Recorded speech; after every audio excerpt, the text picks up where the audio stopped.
केंद्र सरकार के बजट को लेकर क्या है आम नागरिकों की प्रतिक्रिया। नमस्कार, मैं हूं स्मृति मल्होत्रा और आप देख रहे हैं फ्रंटलाइन ब्रेकिंग न्यूज।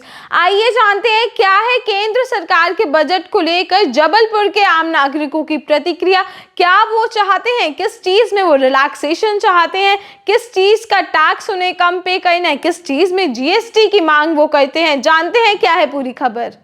केंद्र सरकार द्वारा बजट को सदन में पेश किया जाना है, जिसको लेकर जबलपुर के व्यापारियों द्वारा अपनी प्रतिक्रिया बजट को लेकर दी गई। व्यापारियों का कहना है कि केंद्र सरकार द्वारा इस बजट में व्यापारियों को राहत दी जानी चाहिए, जिससे कि व्यापार करना और आसान हो सके। हर बार उनकी आशा वजह से रह जाती है कि उन्हें अपने व्यापार के लिए सरकार के द्वारा राहत दी जाए, जिससे आसानी से वे अपना व्यापार कर सके। वहीं व्यापारियों का कहना है कि केंद्र सरकार से अपेक्षा है कि इस बार बजट में व्यापारी वर्ग के साथ साथ आम नागरिकों को भी राहत मिल सके। वहीं ट्रांसपोर्ट व्यापारी नरेंद्र सिंह पंधा का कहना है कि केंद्र सरकार को डीजल को जीएसटी के दायरे में लाना चाहिए। वहीं ट्रांसपोर्टर्स की समस्या को लेकर भी नीति बनानी चाहिए। वहीं सरकार के द्वारा 2 बार ट्रांसपोर्टर्स से रोड टैक्स लिया जाता है, उसे बंद किया जाना चाहिए। वहीं पूरे देश में टोल नाके का चार्ज कम किया जाना चाहिए, जिससे आम नागरिकों के साथ साथ व्यापारियों और ट्रांसपोर्टर्स को भी राहत मिल सके।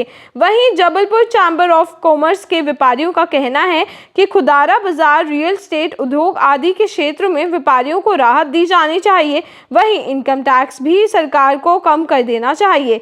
वहीं किसी भी उद्योग के लिए लंबी प्रक्रिया एनओसी के लिए होती है, इस प्रक्रिया के लिए भी एकल खिड़की का विकल्प सरकार को करना चाहिए, जिससे कि व्यापारी अपना उद्योग लगाने के लिए यहाँ वहाँ परेशान होते ना देखें और आसानी से उद्योग लगाने के लिए जो भी संबंधित दस्तावेज हैं वे मिल सके, जिससे औद्योगिक क्षेत्र के व्यापारियों की संख्या भी बढ़ेगी। वहीं व्यापारियों का कहना है कि खुदरा व्यापार में नई नई योजनाएं सरकार को इस बजट में लानी चाहिए, जिससे कि छोटे व्यापारियों को भी लाभ मिल सके। वहीं दुकानों के लिए बड़े मॉल जबलपुर शहर में बनने चाहिए, जिससे व्यापारियों को कम रेट में दुकानें दी जानी चाहिए।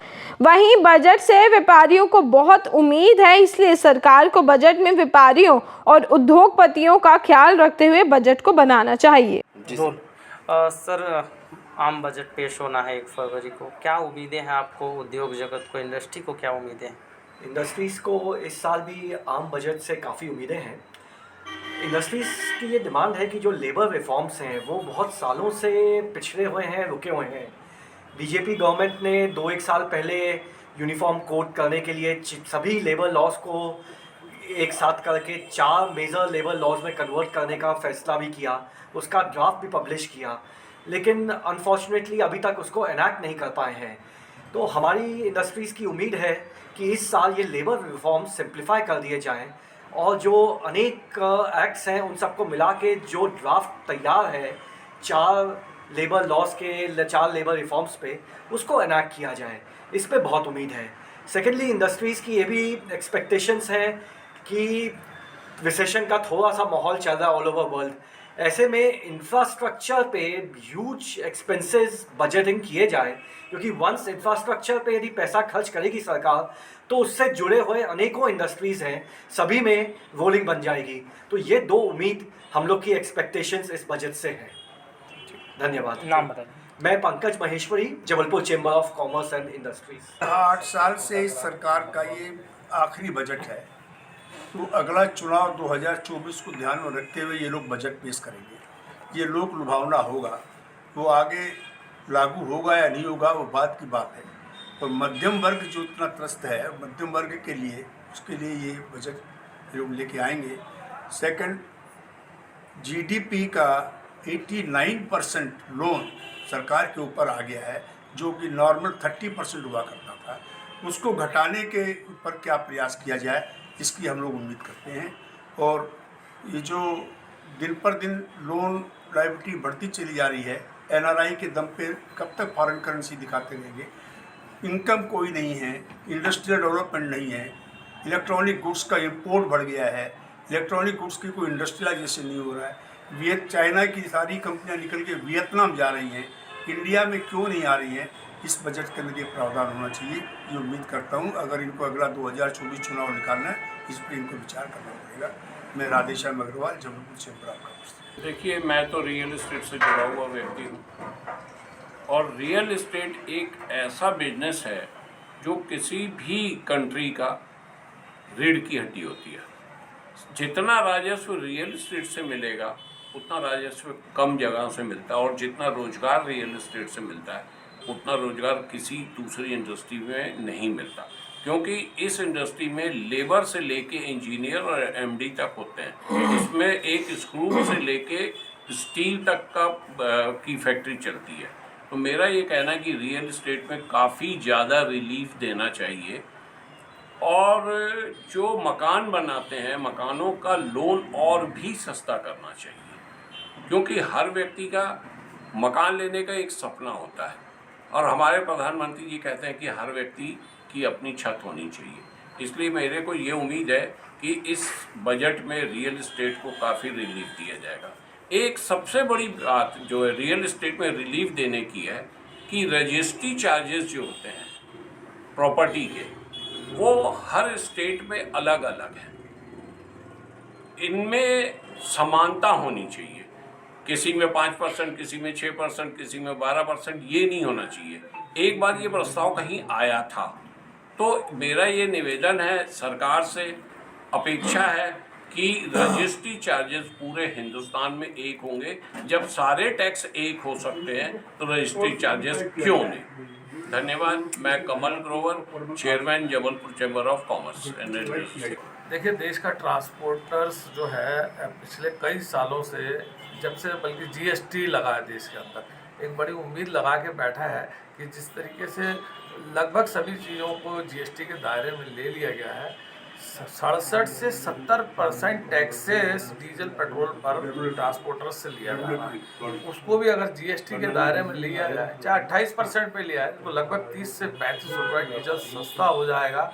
और ये जो मार आज ट्रांसपोर्टर्स पर पड़ रही है, बहुत सारे लोग इस काम धंधे को छोड़कर भाग रहे हैं। अगर ये डीजल सस्ता हो जाए तो कहीं ना कहीं ये राहत मिलेगी, और ऐसी उम्मीद कर रहे हैं बहुत सालों से, शायद इस बार पूरी हो जाए, ये उम्मीद लगाए बैठे। दूसरी एक बात और है, टोल नीति जो है सरकार की, ठीक है, सड़कें तो बहुत ठीक हो गई, लेकिन जो टोल है बहुत भारी भरकम है, और ये भी जो सड़कों पे चलने वाले लोग हो, चाहे कमर्शियल वाहन हो चाहे प्राइवेट हो, वो भी नहीं दे पा रहे हैं। और तीसरा, ट्रांसपोर्टर्स एक उम्मीद और सरकार से कर रहे हैं, जो स्क्रैप नीति बनाई है उन्होंने कि 10 साल के अंदर, आपको मालूम है कमर्शियल ट्रक जो है, आज एक ट्रक की कीमत 60-60 लाख रुपए पड़ रही है, और बसों की अगर करें तो वो तो 80-90 लाख रुपए पड़ रही है बस। उनकी जो आपकी वैल्यू सरकार ने आंक दी है कि 10 साल बाद वो मेट्रोपॉलिटन सिटी में नहीं जाएगी। अब तो मुझे पता लगा है कि अभी लेटेस्ट में मध्य प्रदेश की सरकार ने भी ऐसे ही कर दिया। तो 10 साल के लिए 60, 70, 80 लाख का ट्रक बनाना या बस बनाना, ये मेरे को लगता है लोग धीरे धीरे धंधे से भग जाएंगे।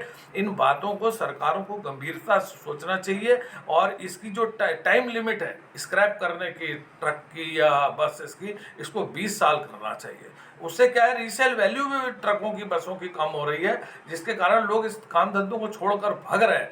दूसरा एक बात और बताना चाहते हैं, जो टोल टैक्स की नीति के बारे में मैं बोल रहा था, सरकार 3 प्रकार से ट्रांसपोर्टर से इस प्रकार पैसा ले रही है, बल्कि हम तो इसको लूट भी कहते हैं। सरकार आम आदमी को जो कि काम धंधा कर रहा है देश के अंदर ट्रांसपोर्ट का, उसको लूटने का काम कर रही है। 1 लीटर डीजल के ऊपर 18 रुपये सड़क बनाने के लिए सेस ले रही है सरकार कि हम आपको सड़क बना के देंगे, फिर उसके बाद टोल टैक्स भी लगा देती है। ये डबल लूट हो गए, और उसके बाद फिर रोड टैक्स भी लेती है। ये 3 लूट कैसे कोई काम धंधा करेगा। सरकार के बीच में मुझे लगता है कि कोई ऐसे बैठे हुए लोग नहीं है जो इन बातों को समझाएं और इन कष्टों को दूर करने का काम करें। मुझे लगता है कि ये वाली जो मोदी जी की सरकार है, ये इन विषयों पर जरूर विचार करना चाहिए, और ट्रांसपोर्टर्स के लिए भी कोई अच्छी नीतियाँ बनाए। जीएसटी में डीजल को सबसे पहले ले आए तो बड़ी मेहरबानी हो जाएगी सरकार की, और ऐसी उम्मीद लगा के देश के पूरे देश भर के ट्रांसपोर्टर्स बैठे हुए हैं। मैं Narendra Singh Pandey, all India truck operator welfare. 2024 जो है ये मध्य प्रदेश चुनाव का मेन साल रहेगा। इसमें बड़ी उम्मीद है हम मध्य प्रदेश और जबलपुर वासियों को कि इस तरीके का बजट में कुछ ना कुछ आएगा जो हम लोगों को लुभाना सा रहेगा।